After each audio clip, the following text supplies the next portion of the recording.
Baik teman-teman, di sini kita akan membahas tentang mind mapping yang telah saya buat yang berjudul tentang strategi pembelajaran yang aktif. Yang pertama itu adalah metode pembelajaran aktif. Di sini ada diskusi kelompok. Diskusi kelompok merupakan metode pembelajaran yang melibatkan siswa dalam kelompok kecil untuk membahas suatu topik atau menyelesaikan permasalahan tertentu. Melalui kegiatan ini, siswa dapat bertukar pendapat, mengembangkan kemampuan komunikasi, serta belajar menghargai pandangan orang lain. Yang kedua itu ada studi kasus.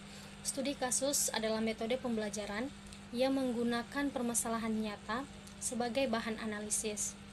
Siswa dituntut untuk mengidentifikasi masalah, menganalisis penyebab, dan memberikan solusi berdasarkan pengetahuan yang dimiliki sehingga kemampuan berpikir kritis dapat berkembang. Yang ketiga itu adalah role playing. Role playing atau bermain peran merupakan metode pembelajaran yang dilakukan dengan memerankan situasi tertentu. Metode ini membantu siswa memahami materi secara lebih mendalam karena mereka mengalami langsung peran yang dimainkan. Yang keempat adalah debat. Debat merupakan kegiatan pembelajaran yang melibatkan dua kelompok atau lebih untuk mempertahankan argumen berdasarkan fakta dan data.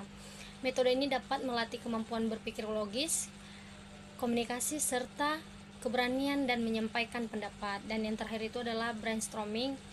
Brainstorming adalah teknik mengumpulkan berbagai ide secara cepat dan bebas dari seluruh peserta.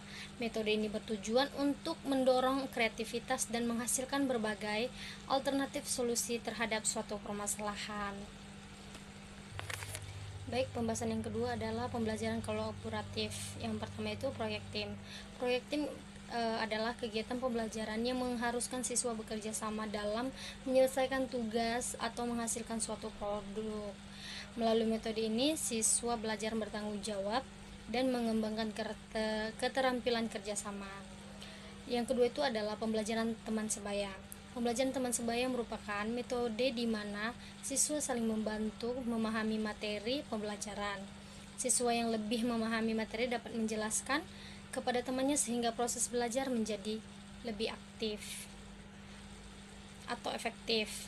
Yang ketiga itu adalah jigsaw. Jigsaw adalah model pembelajaran yang membagi materi menjadi beberapa bagian. Setiap siswa bertanggung jawab mempelajari satu bagian materi dan kemudian menjelaskan kepada anggota kelompok sehingga semua siswa memperoleh pemahaman yang lengkap.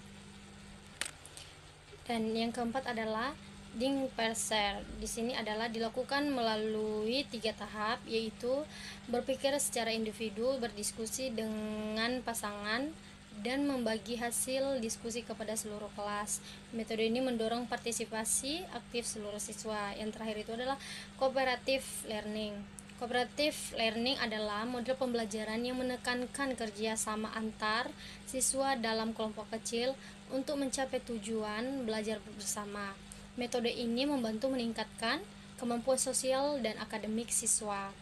Nah, yang ketiga itu adalah kita membahas tentang teknologi pendidikan. Yang pertama itu adalah platform e-learning. Platform e-learning merupakan media pembelajaran berbasis internet yang memungkinkan proses belajar dilakukan secara fleksibel tanpa dibatasi ruang dan waktu. Contohnya adalah Google Classroom, Moodle, dan lain-lainnya. Yang kedua adalah aplikasi edukasi. Aplikasi edukasi digunakan untuk membantu siswa memahami materi melalui fitur interaktif seperti kuis, simulasi, atau latihan soal yang menarik. Yang ketiga adalah simulasi digital. Simulasi digital memungkinkan siswa mempelajari satu konsep melalui model virtual yang menyerupai kondisi nyata. Teknologi ini sangat bermanfaat untuk materi yang sulit dipraktikkan secara langsung. Yang keempat adalah video pembelajaran. Video pembelajaran merupakan media audiovisual yang menyajikan materi dalam bentuk gambar dan suara sehingga lebih mudah dipahami dan menarik perhatian siswa. Dan yang terakhir itu adalah AR atau VR. Memberikan pengalaman belajar yang lebih interaktif dengan menghadirkan objek atau lingkungan virtual yang dapat dieksplorasi oleh siswa. Nah, yang keempat itu adalah penilaian formatif. Nah, di sini ada kuis singkat. Kuis singkat digunakan untuk mengetahui tingkat pemahaman siswa terhadap materi yang baru dipelajari.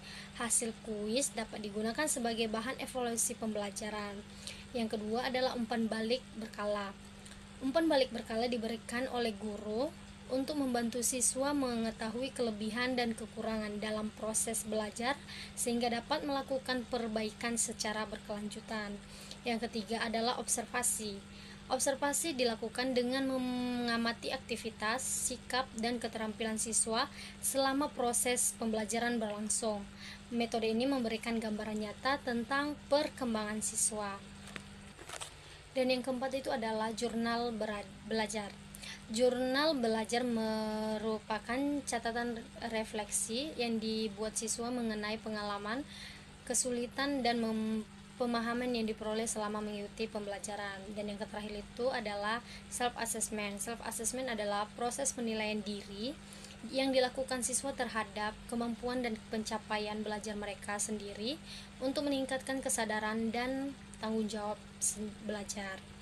Dan yang kelima itu adalah manajemen kelas efektif. Yang pertama itu adalah aturan kelas jelas.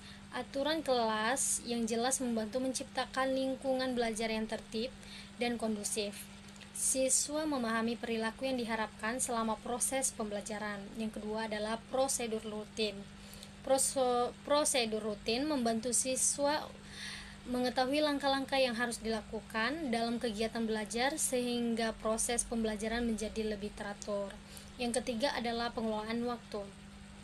Pengelolaan waktu yang baik memungkinkan seluruh kegiatan pembelajaran terlaksana secara efektif tanpa mengurangi kualitas materi yang disampaikan.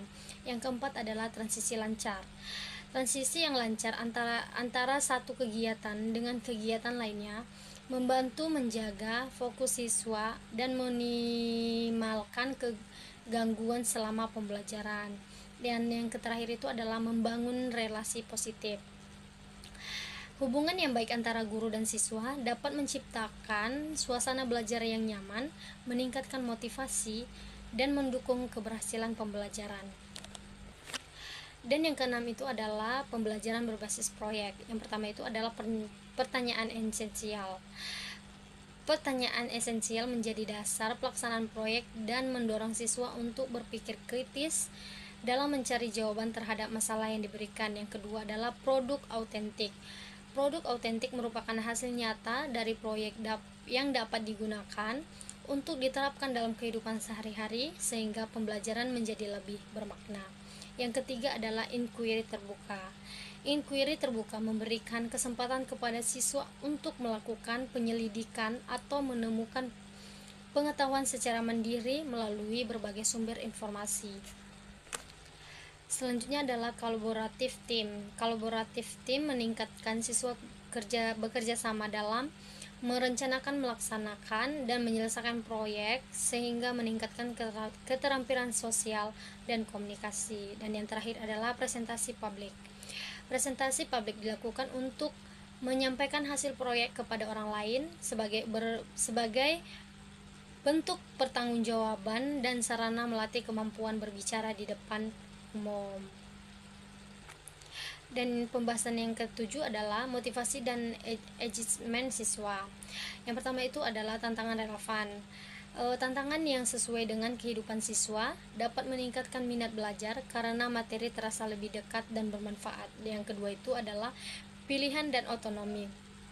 Memberikan pilihan kepada siswa dalam proses belajar dapat meningkatkan rasa tanggung jawab dan kemandirian mereka terhadap pembelajaran. Dan yang ketiga adalah gamifikan. Gamifikan merupakan unsur permainan seperti poin, level, atau penghargaan untuk membuat pembelajaran lebih menarik dan menyenangkan. Dan yang keempat adalah penghargaan. Penghargaan diberikan sebagai bentuk apresiasi atau usaha dan prestasi siswa sehingga dapat meningkatkan motivasi belajar. Dan yang terakhir adalah menghubungkan dengan kehidupan nyata. Materi yang dikaitkan dengan kehidupan nyata atau di kehidupan sehari-hari akan lebih mudah dipahami dan diingat karena siswa dapat